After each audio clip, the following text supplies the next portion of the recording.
I was doing pretty well. Like I was like the only people above me in the company that I was managing were the two owners.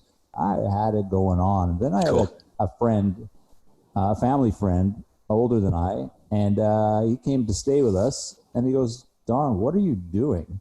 Like, you're going to stagnate. You're 20 something, and you think you've peaked. He's going, you got to stop this. You got to quit everything you've got, and you got to get back on your own path. Welcome to the From Within podcast with Ben Osterveld. Hey everyone, Ben Osterveld here. From Within, the podcast. I have Don Campbell with me right now on my screen on the podcast, and I have found out that he doesn't even do these anymore. I don't know how the heck I got him, but we are in for a treat. I think I'm super excited to talk about who Don is and talk about maybe some human side of things, and maybe we'll touch real estate. Hey, Don? Maybe. Don is a legend when it comes to real estate in Canada. Multiple best-selling books. He's like, the way I know Don is from the Real Estate Investment Network back in like 2004 when I joined up, no clue what it was, thinking I'm a hot shot. And I found Don's analysis to real estate was just second to none. It kept me paying the bill to be part of the group. It was the massive value that I got. The books you've written have been just amazing. Don, why don't you just give a little brag for the one or two people left in Canada and the people around the world that may not be tied to Canada.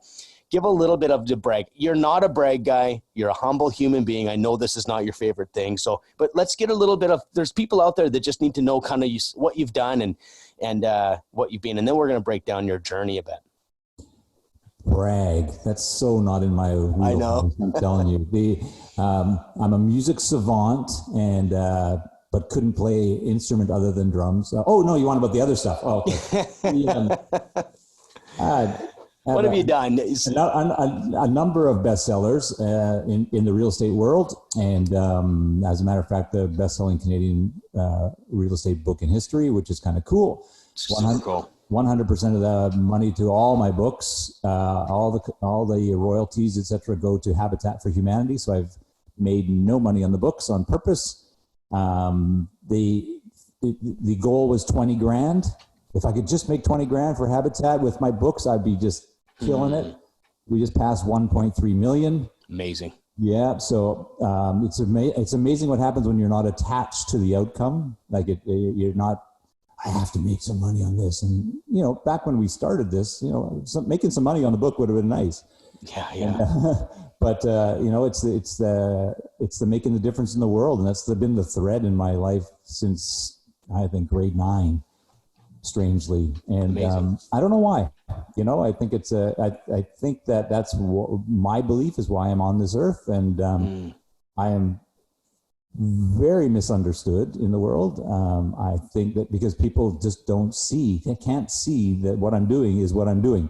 It is for that reason of making a difference and being altruistic. And so people make stuff up about me all the time. And you know what? I had to get over that. I tell you, it's, but because, as you and I just spoke about, Ben, you post something nicely on the podcast about me, and then suddenly there's all these comments. Oh, this is fantastic. I made a big difference. And that's better to me than me bragging about, having a giant real estate portfolio and actually eating my own cooking.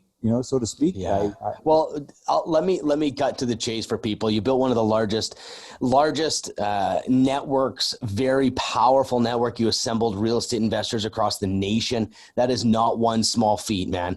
Everyone pays a good, pretty penny to be part of a club when there's so many different free information out there, and people are like, you did something very cool. You're like, to be honest, I don't care about portfolio stuff. Like, I've got a portfolio, like you've probably got a massive, like I'm kind of with you on that. Like, who is Don for real? Like, that's great. You got a portfolio. That's cool. And I respect what you've done, but there's that human side of it that I think that's where me and you might connect. But Don, I just wanted to do something. I've got this on my notes pre-written here, and I need to talk to you real for a second. Let's do this. And so I actually need to apologize to you, Don, and I wanted to do this on the show. All right. I mean that. I joined the Real Estate Investment Network 2004. thinking I'm hot shit. I loved your audio CD you sent me, but I was arrogant, and I was filled with myself, way high on myself, and very talented. I bought 41 properties in 14 months. and I was I was a good human being with some insecurity and some issues I had to work out. And I've judged the RAIN network a lot over the years. And I've judged you, Don, and I just look back, and I've come a long ways in my life, and I'm like, what was I thinking? And I just feel like it was so unfair. And I feel like I just huge on my heart wanted to apologize for judging you, judging what you've done. Cause I look at it and I'm like, holy shit, you have done amazing. You've given so much to people. And I had the audacity to sit there and think that for some reason I would have done it better, or some stupid thing that just back in the day I had to be number one or I was nothing. So if I saw someone better, either you put me on a pedestal or I tear you down. And it was just this problem I wrestled with. But I just wanted to start the show by giving my deepest apologies for judging you and your organization in the past. I don't know if apology accepted. Is that the response? Because I have no clue. I just, this is not a normal thing for me to do all the time too. No, but thank you for your honesty, and you're not the only one, and who couldn't figure out what I was doing, and thought that I was competition, or thought that I was doing this stuff. And I just looked at all that BS. I don't know if you're allowed to swear on. You are allowed to swear on Tim Ferriss's. You can, but on this one, I don't know. Bullshit. There. Now we crossed the line. Now it's already an E. So let's go. You know what? It was so interesting because I love to study human beings and human nature and human psychology, and to watch that stuff that being flung from the sidelines. It was like a bunch of monkeys throwing their shit at you, right? And, totally. And I kind of going, this doesn't reflect on me. It reflects upon you guys. And I really appreciate that. But that's not what we're here for. But a hug session. Yeah, no doubt. But I feel like in this world, I'm also here to help people. Yep. As you. And I feel like I want to put myself in positions where I'm uncomfortable. And I think there's times to clear, and you probably didn't even know, but just I believe that we carry. Yeah. You knew. And the thing is, I think we carry energy, and I feel like it's just time to clean that up a little bit. And I feel like if that maybe inspires one person, I'll put myself out there. And like you said, but off camera about taking an arrow, that's what I'll do. I'll carry someone all the way. I don't care. And I feel like that's what I want. Now we have a clean whiteboard to work with. So let's rock and roll. So tell me a little bit of this. I know we got a bit of a time crunch, and there's lots to talk about, but let's talk about Don, origin story, Don. Okay. We're talking like, where did you grow up? What were you like? I was born a young baby. And a comedian, obviously. Oh my God. Yeah. If only. North Vancouver, Lionsgate Hospital, 1963. North Van. I love North Van. North Van, the rainy center of the world. Yeah. And then in grade 4, moved out. My family, it wasn't just me. Grade 4 moved out to rural Abbotsford, where everything was gravel roads. And I wondered, what on earth? Wow, what a difference. Look at the space I've got to run as a kid, and the new things I get to learn. And it was hard. It was difficult, which are two different words, by the way. Hard and difficult. And it was challenging, and it was freaking amazing. Like I don't know how kids grow up in the city, because the freedom we had, and how we learned, and things we broke. So that really set the tone of my life, right? Is from that, I learned how to work hard. I learned how to think hard. I learned how to find that being by yourself or one other person is okay. I found that communicating with neighbors who you're uncomfortable with or didn't know was important. I found it really, really interesting when I sit and I look back at that move, how my life changed from that point. Interesting. That's pretty significant. How old were you when you moved to Abbotsford? Grade 4. So whatever that is. 9, and you're still, and how old are you now, Don? Oh my God, it's 1963. So whatever that is. I don't know. You're good looking for 63. I don't even know how old that is. Well, this is a wig. So just so you know. Yeah. That's pretty cool. That's really interesting at 4 years old to have such a significant thing. I moved my family out to an acreage, and we live in an acreage. I wouldn't move back into town. I have some similarities, and that's really cool. Now I see all the time on social media on a tractor. What's going on there? Which one? Are you kidding me? You collect them or what? I'm that old gray-haired guy who bought another farm. So I have a 40-acre fully organic. Amazing. Fully organic farm that's I'm turning into an agriculture innovation center. So stuff out here is like $100,000 an acre. It's insane. So when people get out of university or Kwantlen College, et cetera, they have these ag projects that can change the world or at least change the region. Okay. But there's nowhere they can do it. And so what I've done in my craziness is built 2 greenhouses and then peeled off some land for these young innovators to just play. While a little bit, I'm selfish a little bit, is because I want to hang out with people who are younger and smarter than me, so cool. that I don't stay in my bubble. I hate when I get caught in my own bubble, and they come to me with some of the craziest stuff ever, and it's working. And we're doing aquaponics, we're doing hydroponics, we're doing BC Seed Co-op, which is to protect. And you're literally just supplying this land to let these guys innovate. Totally, yeah. Man, that's cool. That's cool, Don. You go to sleep. Those are the things that when financial position, Ben, and that's why part of the stuff that working my butt off and taking the arrows and taking all that kind of stuff. Yeah. I didn't know what it would lead to, but this is pretty awesome. That is awesome, man. And that's the stuff when you die, you'll think of that.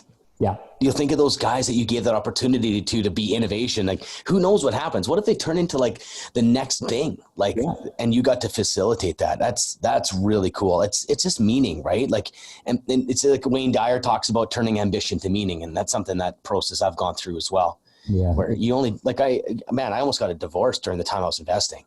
Like what the hell's that about? At the end of the day, like I got millions of dollars of real estate and a broken family. Like, F that. Yeah. So I stopped. I stopped and I changed my life. And obviously 2008 was very helpful for me as well. That really helped stop for a second. Helped me stop when people want their money and their real estate's down and you got that. So, but that was intense. That was a huge learning curve, having everyone coming at you saying this and that. And like, I need money. Welcome to my world, Ben. Well, you think about, you built an amazing organization and then that 2008 happens. Now what, Don? What do we do? Like, I could just imagine the pressure and knowing you enough over the years that your heart's that big. I bet you that you were you thought about that quite a bit. Hey. Yeah. How do we help the process? How do we give people the tools? There were a lot of people who didn't want to hear the tools because that took work, etc. Yeah. So it's like that freaking rain guy, that whole thing. It's like, that was me. I created the banking crisis. You're exactly right. I get it. I get it. And so, I'm not moaning at all. I just want people to understand that if they go to my LinkedIn, because I'm updating my website. So if I would go to my LinkedIn. Yeah, we'll tag it. Article about my grandpa in World War I. Oh, cool. And how it pertains to right now. I'm getting a huge response from that, and that's cool. I suggest that everybody reads that just before they write their next comment on Facebook, or just read that and just see how the little drops can turn into a raging river. And it's pretty important, I think. So let's just talk a little bit about a couple things real estate wise, because there's going to be a lot of me and you, man, I feel like we need to sit and have a coffee and just talk life and like literally do that. But I think from the audience perspective, there's a couple things. Okay. So that I'd like to talk real estate, but then I want to get back to the place where it's like all this advice and nobody listens. And there's a whole human side of it. And I love that topic. So first of all, when I started as a real estate investor, wild, like it was on a credit card down payment. I got an assumable and I thought I was amazing. I leveraged that thing 3 times and I bought a bunch of property. And so I was the worst case because it was all going well. And I'm sure you've heard this story. The market protected your butt so much. It just completely hid all my sins. And so the thing is, I did a lot of good things. Don't get me wrong. I did a lot of right things and definitely have some dogs in my portfolio and I have some real winners. It's just part of the deal. But the thing is, let's talk really quickly because I wanted to ask you, you've got so much experience mentoring and coaching real estate investors. I went leverage, okay, versus equity. Could you just take a couple minutes, like, and like I went leveraged everything and I grew, which caused massive problems for me. I worked harder, sleepless nights. I was going to 4 different cities. It was just a young guy that knew how to rock and roll, ambitious, and it was pretty smart and did my stuff, but I didn't. 2008 was really a learning curve. That was the gift I had. But what's your opinion on leverage? When do you leverage, and when do you secure more equity? When do you do that? So the markets shift, right? So I study economics, I study demographics. I'm a bit of a geek when it comes to that, and I do that every day, even now, for an hour every morning. So wow. Because it foreshadows everything in the world. It foreshadows all the demonstrations that are going on with the train. It's pipelines and automotive industry and all those different things all pertain to where people are going to live. And when do you leverage?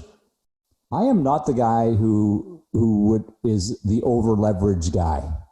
And I saw that occurring in the RAIN network and other investors. And I'm going, guys, this is like the musical chairs. And you have to be able to sleep at night. And you've heard my sleep at night fund talk enough times that it's supposed to be 3 months of mortgage payments and mortgage and tax payments and all that kind of stuff. So you have it for each property, but that grows pretty quick. And now you're sitting on $200,000 sitting on the sidelines. You're kind of going, should I put it in play? What's Campbell know, right? He's not been through this before. I'm pretty smart. I'm just going to put it in the market. The immediate time that you do that is usually when the market is super hot and you've been drinking your own Kool-Aid. 100%. And then the shit hits the fan. And now you go, sleep at night fund. I remember that. Should have done that. It just feels like our common friend we have too, as Philip McKernan always says, when the pain is enough, you change. Yeah. And just being young and ambitious, you learn. You honestly have to learn. Like I'm definitely a hell of a lot wiser, hell of a lot open to listen to what people have to say. Really, really know I don't know what I don't know. And I've learned that the hard way, being super ambitious, and that's just been my process. But Ben, you said something really, really important there, and that is, paraphrasing, I knew better. I knew better than what I was hearing and was being taught, because I was young and I was ambitious, and I knew better. And that may be what he's saying is probably for the regular people, but not for me. That whole attitude starts to come out. And that attitude is what ends up eating your lunch. Now, some people ride that attitude forever and ever and ever and ever. Surprising. Literally ever and ever. And it's like, dude, you got to stop or you're going to get yourself in big trouble. And then that's inevitably, karmically, it comes back and slaps you upside the head. And totally.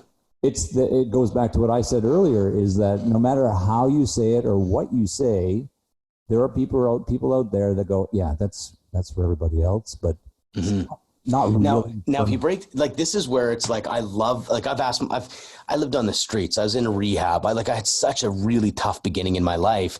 So if we don't connect to the shit that we've had happen, or like to go through almost a therapy kind of idea, this is what happens, is that we sabotage our life, right? Like the reason why I didn't want to listen is because I was every piece of authority abused me. And so you actually start looking at it, right? Like, and it comes across as arrogant, but the reality was I was just I wouldn't listen because I hadn't had anyone worth listening to in my life. So I thought, and then I also beat the odds. So this weird combination of I beat the odds and I don't listen to anybody because everyone's let me down.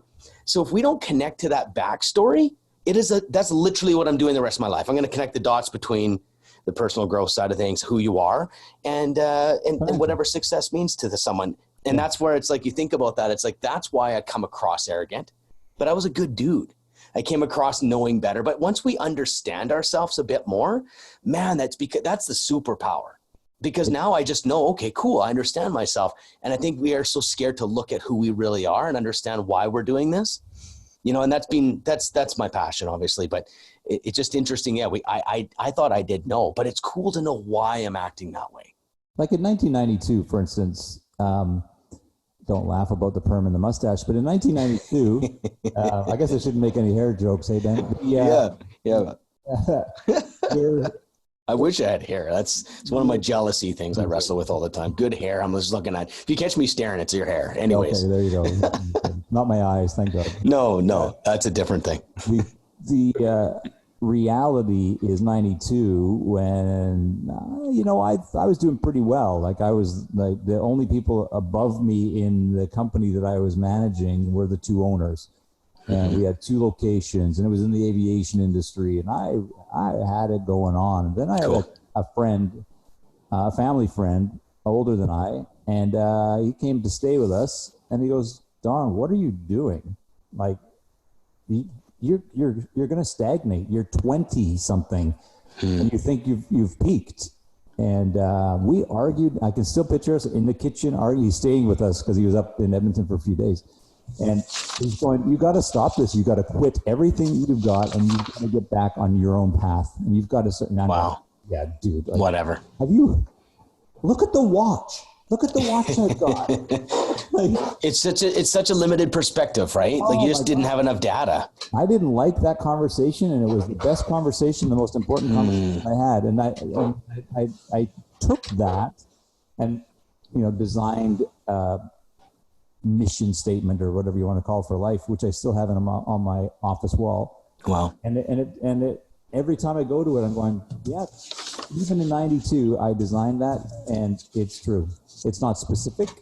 It's like using my goofy humor and using my knowledge and using my curiosity to help make people's lives better. I'm paraphrasing it. So yeah. And that's what happened. And back when I wrote that, I was doing 0 of that. Here we are with a guy who knew more than I, had more experience than I, telling me that I had to throw this crappy, unbelievable, what I thought was amazing, but he could see from the outside, crappy job to go and do something that mattered. And, that was a catalyst of this whole journey. And it's funny how a hard conversation, Don, like I coach business owners, entrepreneurs, and I find that like there's a moment of like that honest moment. And I find what you're describing is that, and I've seen more significant changes. I call it, because I'm a feeling type where I just want to make people like me as a core, but I realize that doesn't serve me all the time. So you actually, out of my naturals want to make you like me, but sometimes I feel like in my head, I go, I got to risk that relationship to be honest. Yep. And that's been probably one of the greatest things. And that part of it is being honest about myself was the first part. But now working with people, it's like I say encouragers serve a purpose. Like it's encouraging, but it doesn't really change anything. Like, oh, you're amazing. No, like sometimes like if they're amazing, if they're amazing, that's right. You're not serving them by telling them that they're amazing. 100%. So I love when you bring up the honest, real conversation was the catalyst of your life. Like it's just like, if we can inspire people today on this call to be like, what's that conversation that you've wanted to have, and understand the results can be absolutely incredible, even though everything inside your heart and your head say, don't do it. I think you got to risk the moment if it comes from an honest place. Not from someone trying to sell you something. Yeah, of course. And some latest and greatest, I'm going to get you rich if you just follow. No. That's all garbage. That's self-serving, not societal serving. And if it comes from a point where they know you well enough that you trust that what their opinion is actually is based on you. Yes. Because there's a lot of advice being given, coaches all the time, just telling basic, you can do better, man. Yeah. Up your game. I'm going to pump you up. Doesn't work. It just actually makes me frustrated. Because it doesn't work. It scares me is what it does. And it's one of the reasons that Rain was started back in 92 is because I was watching that, I was witnessing it, because we're seeing a revitalization of that kind of thing again. Interesting. Whenever the economy's hot, right, and things are happening, that shows up. And back then it was, and I'm not going to name any names, but it was the same four guys traveling around North America saying, I'm going to make you rich. Yeah. And it's just, this is why we need to empower people so they don't get caught. It's just, there's only one, like people need to think for themselves. They need to believe that they're enough, like at a weird level, you know? That's a word that I have a real problem with. And because the word empower to me, and I understand the meaning that you and I use it. Yes. But you're saying how it's being used. That I'm handing them power. Yeah, that's not how I see it. I'm going to empower you. I'm going to plug you in like a. Yeah. I can see I can see that. Yeah. So I want you to use your power.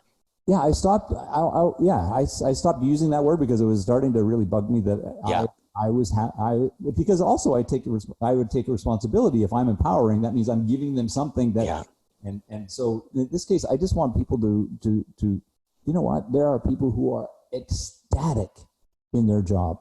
But they get kind of distracted by others, and I should be thinking bigger than this. I should be no. If this is what you want and this is awesome, do it and stay with it. Like, love it. Get a watch. You had 25 years and retire and go have fun. Just 100%. Like I love that, Don. I love the clarification you're putting on that because you're right. I just think they just need to believe in themselves. And that means, first of all, you got to think for yourself and do what's best for you. Like it just has to be that. And that's like what you're saying. It's just, if it's just a job and you're happy, what the hell are you messing with it for? Don't screw with it, man. I know. I've screwed with a lot of things in my life trying to be bigger and better just because I felt smaller. And as soon as I feel like, I'm kind of happy today, I've got a wife that loves me, kids run to my door, I've already won, Don. Like I've won already. Like I've won. What else do I need? I get to talk to Don today. Like, this is bonus. This is fun. You got the recluse out of his tractor to sit in a construction zone. Hence the echo, everybody. Don't give him a bad time about the sound. It's my fault. I'm at a construction spot. And and that's in and of itself quite interesting, knowing our background. And I do know what you were saying 20 years ago. And I do, when I saw this come up again the other day, and I went, that's coming up. I am really looking forward to this because I want to talk clarity. I want to talk. Awesome. I always set terms and words for a year. This year's is clarity. Wow. And conciseness, because sometimes I have a tendency to go on a little bit. And I want cleanup. So how cool is that today then? That's cool, Don. It's interesting. And I watch, I listen, I observe, I make time. That's something that we should probably talk about. And that, sure. And that is, and because I've got a really good group of guy friends that we get together and we chat and we talk and openly. It's awesome. And it's about the clarity of the question. It's about the clarity of the answer, and it's about the trust. But, I literally schedule time to think or contemplate, not to meditate or not to, that's a different time. But this is just like, what is really going on in the world, or what is really going on in this relationship, or what is really going on? And just kind of sit with it and use it as a mind exercise or a brain exercise. Is so coronavirus, what's really happening and what's really going on, and how is that how could that ripple effect out without bringing fear to everybody? And how do I get real data on it through my contacts at the CDC and that stuff, and I schedule that time, and I am incredible.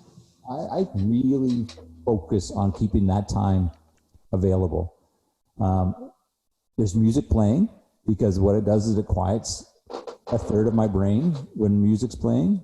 And it just allows me to sit and think stuff through, and I'll write. I do recommend to everybody who's listening, 5-minute journal. They've now got it on an app, so you don't have to do it by hand, which is kind of nice because then you have no excuse not to do it.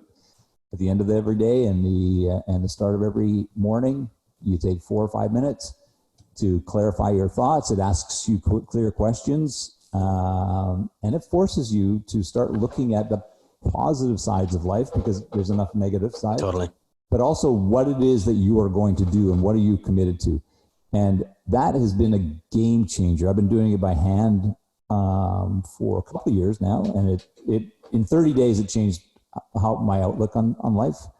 But it also brought to me this: I have to have contemplation time because everybody that's around me is on a treadmill, and they're running and they're chasing and they're dodging and they're doing this stuff, and it's impossible to make smart decisions. So cool.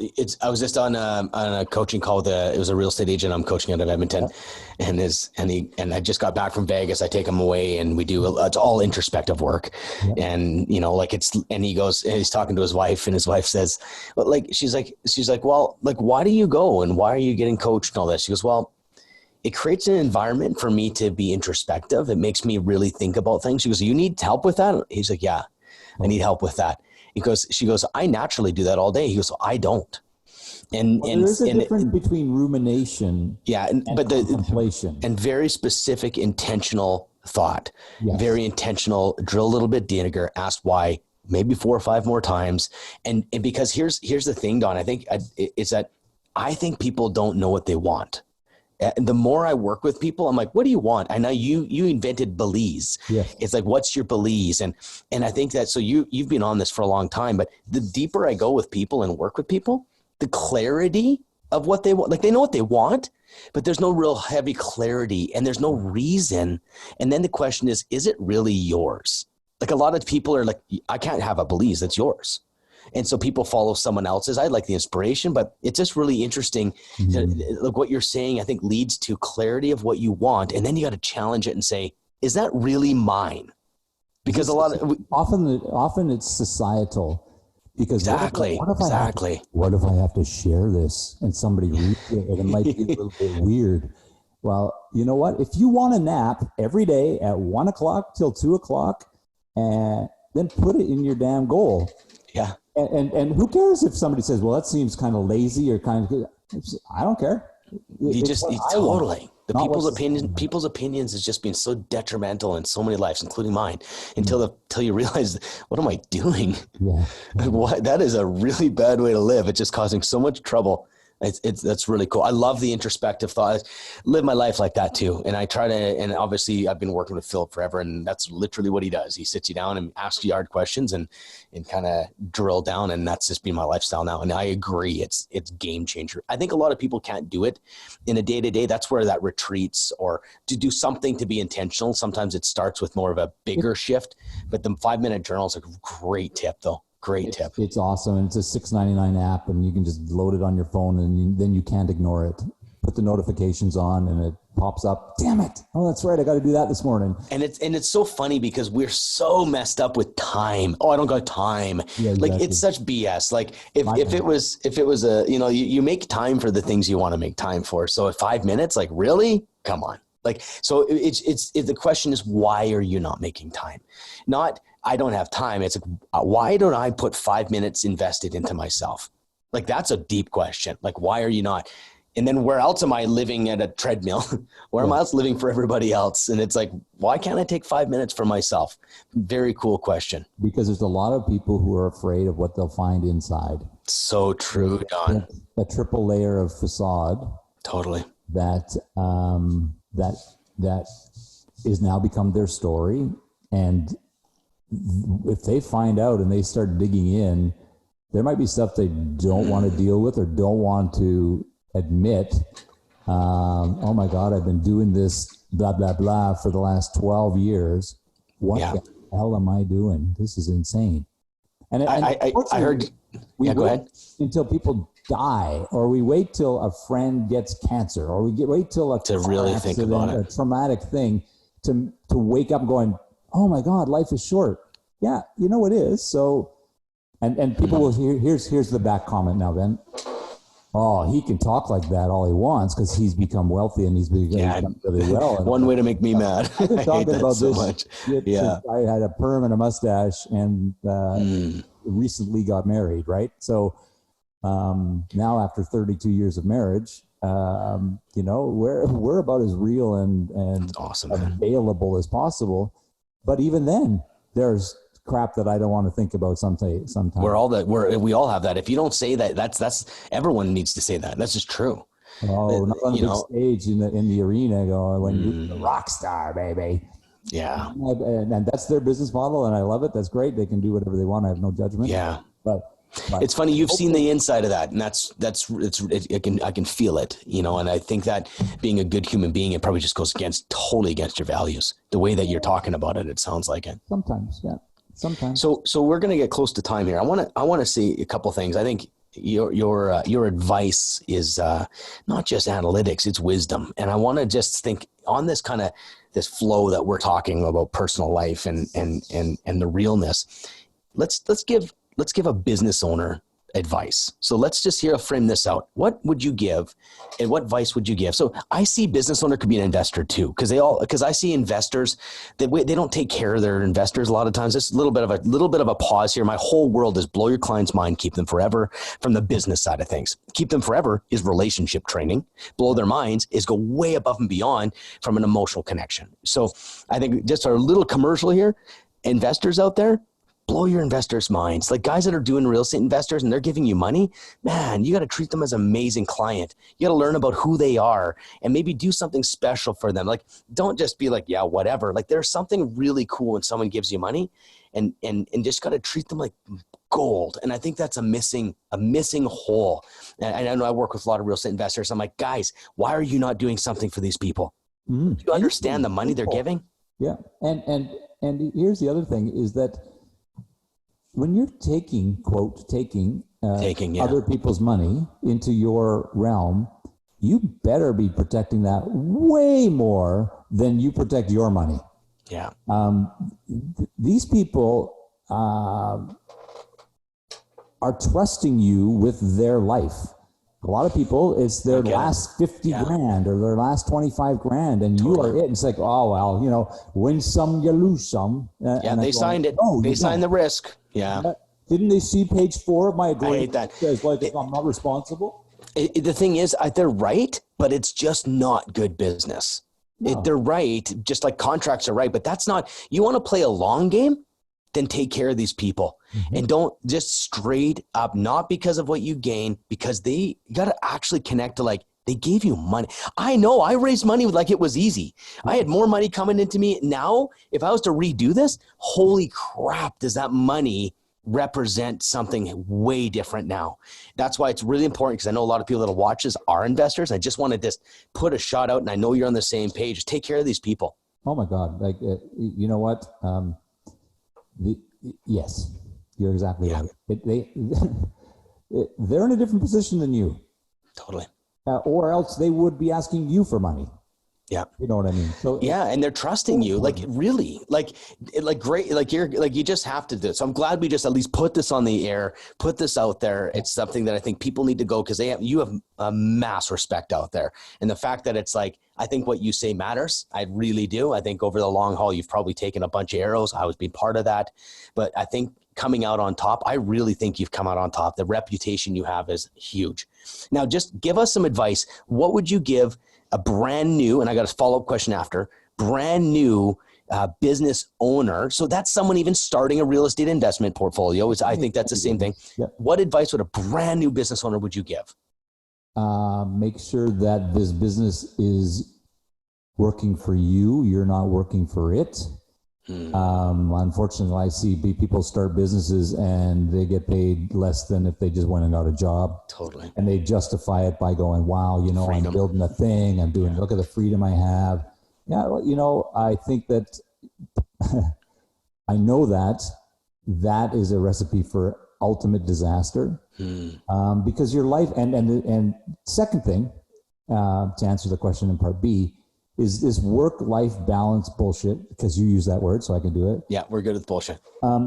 Life is life, and work is part of it, and play is part of it, and family's part of it. And you may talk the big talk about, oh, my family is so important to me. Yeah, so true. And then they work 18 hours a day and never are home, and then justify it. I'm going, I push the PS button when I'm coaching somebody on those. I'm going, dude, they're not important to you, or you would do something. It's like the 5-minute journal. Do you really want to change or not? Do you have 5 minutes? You look I wake up flying. I look at people's actions now. I've been in years and years, and I just look in when I actually have a hard time listening to this. I go, what's their actions? Especially if they're talking, giving advice. It's like, what are their actions? Yeah. Because you'll find out who they really are. Okay. Second question. If you were to give advice to a veteran business owner, what would you tell them? Oh, make sure that you haven't got in a hallway that you didn't want to be on, or you didn't unconsciously, you're halfway down this hallway and you're kind of going, how did I get here? This is not why I bought this business. This is not why I started this business. This is not why this is not the quote freedom or whatever reason that you started your business that you wanted to get to, because it is easy to do, to get on that. You get a little bit distracted in your business, and off you go down this way, and or a quote unquote opportunity leads your way versus actually what you want. It's like, totally. You chase the money or whatever. Set your damn priorities of your life, not your job and your this, but that's why the personal beliefs worked, right? Because totally, you were one of the first to bring that out. Your why, it's very cutting edge now, and it's everybody's talking about it now. Yeah, but that was really good. The beliefs was very, very.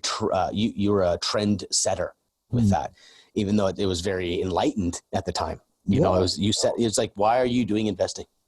Like, it was even as me as a young man, I was like, why? I didn't because I'm going to be amazing. Yeah.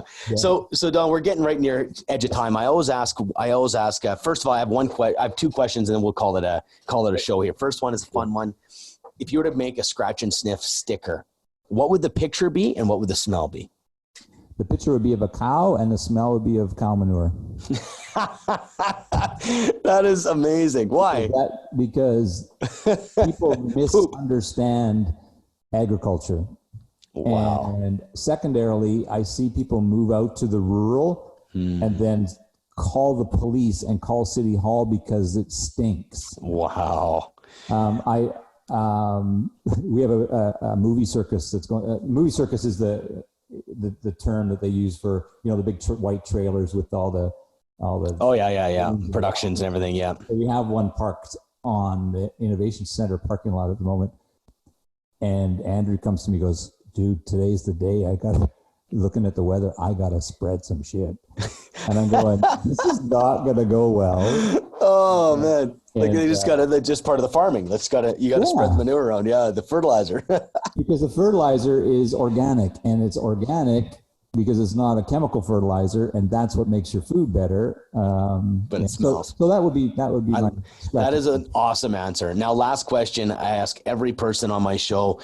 I always want to put myself in a position to learn. I don't mind being vulnerable. I literally will try to be as real as I can, as I started the show just by being real. If you want to ask me a question, if there's no question, that's fine.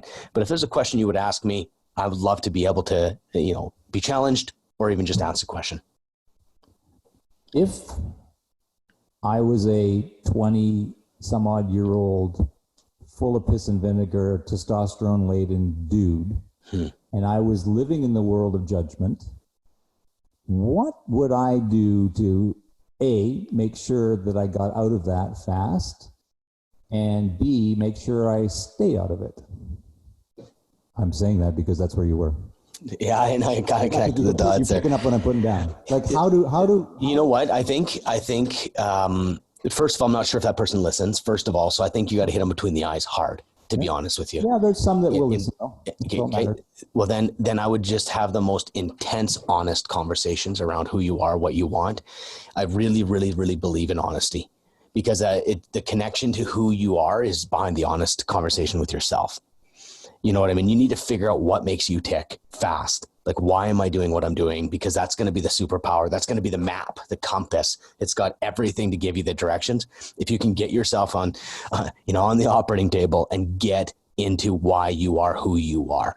I think that at a young 20-year-old to dig deep into that as fast as you possibly can, and then be open to be challenged and be invited to lean into the pressure, lean into those hard conversations. I think you can fast track your development that way. I think I needed to have that. May I add one? You add as much as you want. If you were that person, you have to ask, I would ask them, what the hell are you afraid of?